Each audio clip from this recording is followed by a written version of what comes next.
All right, back here again. I'm going to go over some more completing the square methods questions here for the second day. Yeah, I'm put my face up here in the corner. See how this goes. So first things first, we're going to take this 5, move it out of the way. So I'm going to try to make this -5 on the other side here. So let's subtract that 5 over. Okay, that's going to get us x squared minus 10x, and then my -5 on the other side. All right, then we're ready to add our perfect number to both sides. Again, that's going to be half of b to the second power. That's going to get us -5 squared. So that's going to get us a 25. So we're going to go ahead and add that 25 to both sides. All right, so add 25, add 25. All right, we're good to go. We're good to factor here. So we got x minus 5 times x minus 5, which is x minus 5 squared. And on the right side, we get a 20. And you'll recognize that this one ain't like the rest. All right, here in a second when we go to square root both sides. So square root. All right, so we got x minus 5 on the left side. And on the right side, you take your calculator, you just square root of 20. And you're going to get 4 and some change. So like 4 point something. All right, so it's not a whole number. And for now, you're going to put, right, because you know that once you do the square root, you're going to get a plus or minus. You're going to just leave it as the square root of 20. All right, so do not round your answer. All right, we want our answers to be exact in algebra. We don't want to round. So we're going to leave it as plus or minus the square root of 20. And the last thing we're going to do is we're going to add a 5 to both sides. All right, so we're going to add our 5 over. And so our answer is going to be x equals positive or negative square root of 20 plus 5. And you can leave your answer like that. Another way to do this is to actually simplify your square root of 20. So if you remember your method for doing that, you would write out your prime factorization, which is 2 times 2 times 5. All right. You have a pair of 2's here. So out of your pair of 2's, one will escape or one will get out. The other one will not. All right, so if you simplified the square root of 20, it would be plus or minus, and then we're going to have a 2 that got out, and we're going to have a 5 that stayed in. All right. So if you simplified your answer completely, it would be you would just simplify your square root of 20 to 2 times the square root of 5 instead, and this would be a good answer to write down. Again, we don't want to round. We don't want to write this in decimal form because we'd have to round the decimals. So this is a reason why completing the square is a good method when you can't factor, is because this, even though it's not able to be factored, you can still find the solutions, even though they're decimals. So you kind of have to know how to do this to find your solutions. All right, so next one here. Again, same thing. We're going to take 8. We're going to move it out of the way. So that means I'm going to subtract it from both sides. All right, and now I have to add that special number to both sides. It's half of b squared.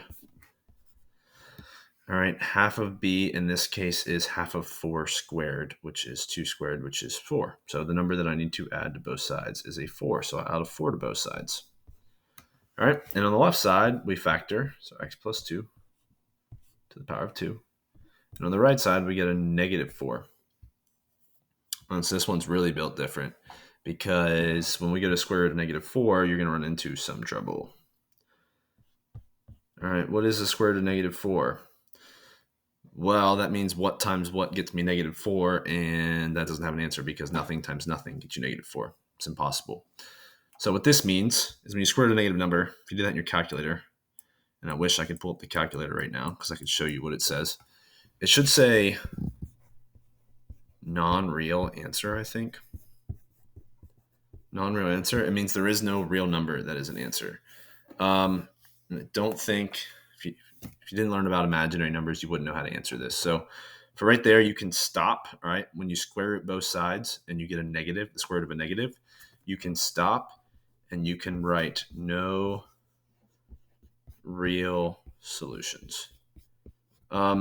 And because you're in Algebra 2, it is important to write no real solutions, because there are things called imaginary solutions to this we're not covering yet. So you should write no real solutions. And you should be able to see that from a graph in a calculator. So if you take this and you go to y equals and you type in x squared plus 4x plus 8 and you look at the graph, you should see. So let's see if I can figure out what this would look like.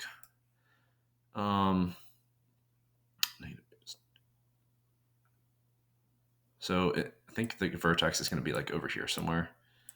And it's going to go up like this.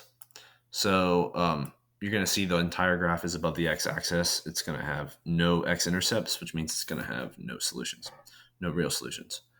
All right, so if you square root a negative, no real solutions. And the last one. Let's see, this one's going to be good. So again, take your 9, move it out of the way. So add a 9 to both sides. That's going to get me a 9 over here. And then we're going to add half of b squared. So half of b to the second power. That is half of -2, which is -1. And -1 squared is a +1. So we're going to add 1 to both sides. All right.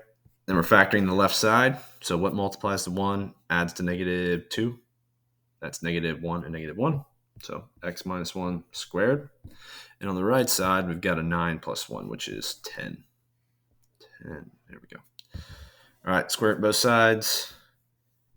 And again, square root of 10 now is not a good number.